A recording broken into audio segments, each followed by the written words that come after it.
Bonjour à tous et bienvenue sur Monaco Info. Voici sans plus tarder les titres qui seront développés dans cette édition.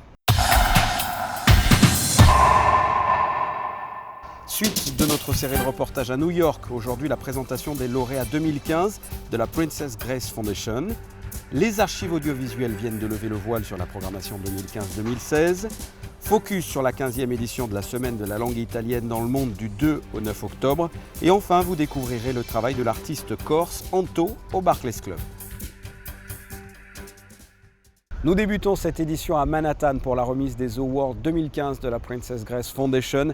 Chaque année, de jeunes artistes talentueux dans des domaines tels que le cinéma, le théâtre ou encore la danse sont récompensés. Voyez ce reportage sur place d'Alexandra Pagny et Serge Prémont. Ils sont jeunes et talentueux, 21 artistes ont reçu une bourse de la Princess Grace Foundation USA, une cérémonie qui s'est déroulée cette année à New York en présence du prince souverain. Cette année, les prix de la Princess Grace Foundation récompensent des artistes très talentueux dans le domaine du théâtre, de la danse et du cinéma. Nous avons un choix incroyable pour chaque catégorie. Un jury d'experts dans chacun des domaines se rassemble après avoir lu toutes les demandes écrites. Ils discutent ensuite ensemble de chaque candidature envoyée sous format vidéo.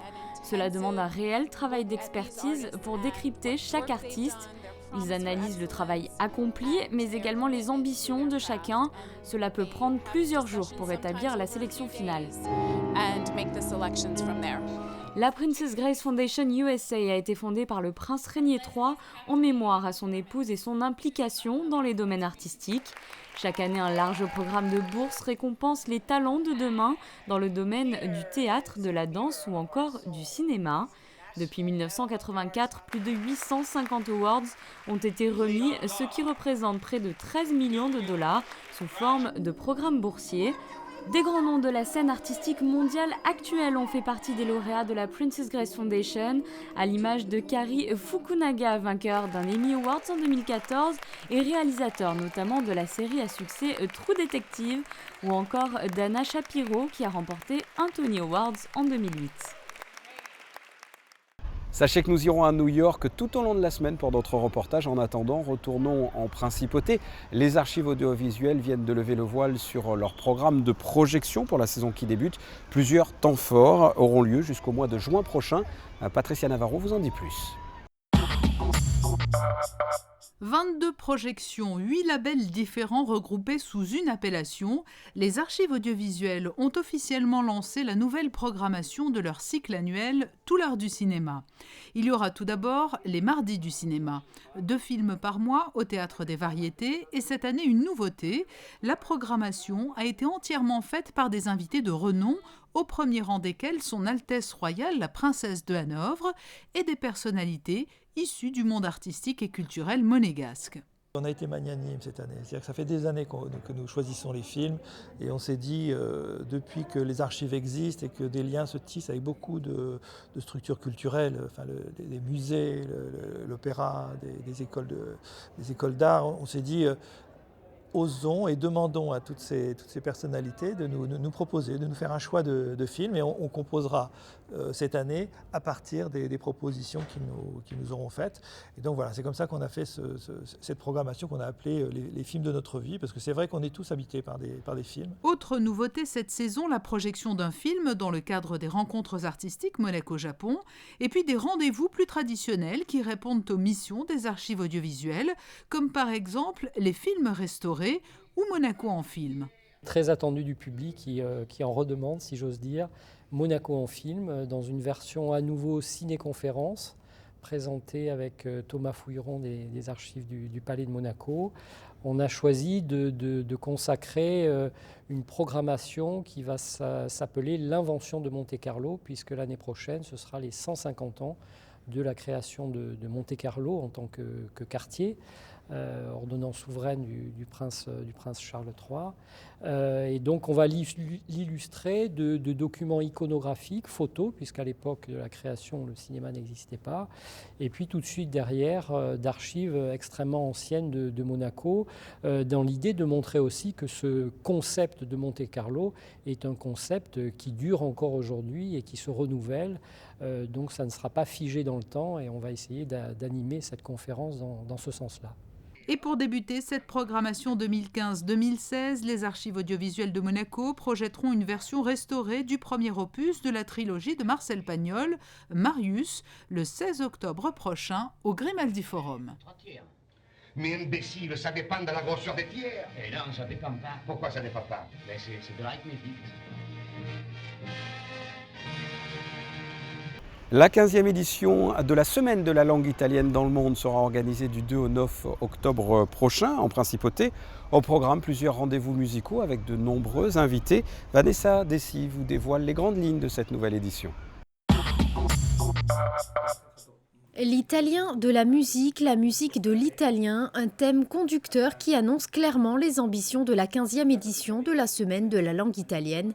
Durant ces quelques jours, des interprètes et des critiques musicaux seront conviés à animer 6 rendez-vous situés dans des lieux emblématiques de la Principauté. À partir le 2 octobre, avec une conférence-concert, il y a 2 journalistes importants italiens, critiques musicales, qui vont faire une conférence sur justement l'utilisation des mots dans la chanson, dans la musique légère italienne, à partir des années 50 jusqu'à 80. Et c'est facile de rappeler que la majorité des mots, des paroles, des mots connus, qu'on utilise dans la musique sont d'origine italienne. Les mouvements des symphonies, adagio, allegro, les noms des appellatifs des chanteurs, ténors et sopranos. Il y a eu beaucoup de compositeurs qui ont écrit en italien. Les Transalpins représentent la 2e communauté étrangère après les Français en Principauté. Ils ne sont pas moins de 6000 résidents recensés à ce jour. Des liens étroits, amicaux et durables lient Monaco à l'Italie depuis de nombreuses années, d'où l'importance de cet événement. Je crois que les liens sont déjà très étroits, c'est difficile de les faire plus forts, mais oui, je crois que sa manifestation peut réveiller l'intérêt pas seulement de la communauté italienne, mais aussi des monégasques. Et j'espère qu'il y aura une participation nombreuse à cette manifestation. La 15e édition de la Semaine de la langue italienne dans le monde sera organisée par l'ambassade d'Italie à Monaco du 2 au 9 octobre prochain. Le reste de l'actualité, en bref. Nous vous en avons parlé dans une précédente édition. Après une cérémonie officielle en présence de son Altesse Royale, la Princesse de Hanovre, les étudiants de l'IFSI, l'Institut de formation en soins infirmiers, ont reçu dans l'après-midi leur diplôme dans la résidence du ministre d'État. Après 3 années de dur labeur, la promotion Vincent d'Or 2012-2015 entre dans la vie active. Sur les 21 élèves que compte cette promotion, 19 intégreront très prochainement le CHPG et 2 autres poursuivent leurs études dans le domaine de la puériculture.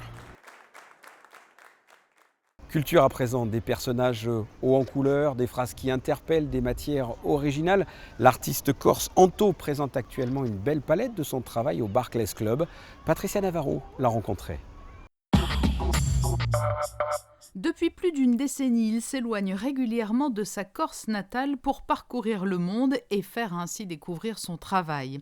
Jusqu'à la mi-octobre, c'est à Monaco qu'Anto a décidé de faire une halte. Il expose plusieurs de ses œuvres dans la galerie créée par Guillaume Barclay dans le quartier de la Condamine. On peut y voir ses pièces sur toile ou sur bois, résolument pop. Je joue énormément avec les mots et mes toiles et mes travaux racontent en fait des histoires. Ça n'est pas que du pop art, on va dire, au niveau seulement de l'image. Il y a tout un travail derrière, une recherche en ce qui concerne les matières, les mots, les jeux de mots, les univers, les couleurs, etc., etc. Les références avec Monaco sautent aux yeux dans cette exposition. On peut y reconnaître Grace Kelly, sainte dévote ou l'apnéiste Pierre Frolla, qui côtoie des personnages comme Hello Kitty ou Catwoman. Moi, j'ai passé une partie de mon enfance à Monaco. Je suis corse, mais mes grands-parents passaient donc des moments en Corse l'été, et puis également sur la Côte d'Azur, et en tout cas proche de Monaco. Et puis j'ai aussi une grande passion qui est la Formule 1, le sport automobile. Donc Monaco a toujours été un lien fort pour moi, en tout cas la ville. Et partout où je vais, généralement, il y a toujours un ou deux clins d'œil à l'endroit qui me reçoit. Et puis Sainte-Dévote, pour moi, c'était inévitable. C'est comme Grace Kelly, on a là l'actrice et la princesse. Et lui qui aime jouer avec les mots a trouvé son alter ego, un artiste qui s'amuse également avec les lettres, qui dit mots, en cherche de toutes les formes à travers le monde et les utilise ensuite dans son travail créatif. Depuis peu, elles sont venues enrichir les tableaux d'Anto avant une grande exposition commune dans quelques mois. Société Générale Private Banking vous présente la météo. Quel temps va-t-il faire cette semaine? Voici la météo. Mercredi, la persistance du vent d'Italie assez fort avec des rafales allant jusqu'à 60 km/h. Il y aura des nuages et du soleil. Les températures sont proches des normales de 16 à 22 degrés. Jeudi, du soleil le matin et des nuages l'après-midi, peut-être de la pluie dans la soirée. Il fera toujours de 16 à 22 degrés. Vendredi, des averses le matin et des éclaircies l'après-midi, comptez de 19 à 21 degrés. Et enfin samedi, une légère amélioration, des nuages et quelques percées de soleil. Les températures entre 17 et 22 degrés. Ce journal est terminé, merci de l'avoir suivi. La suite de votre programme sur Monaco Info. À très bientôt. Au revoir. La météo vous a été présentée par Société Générale Private Banking.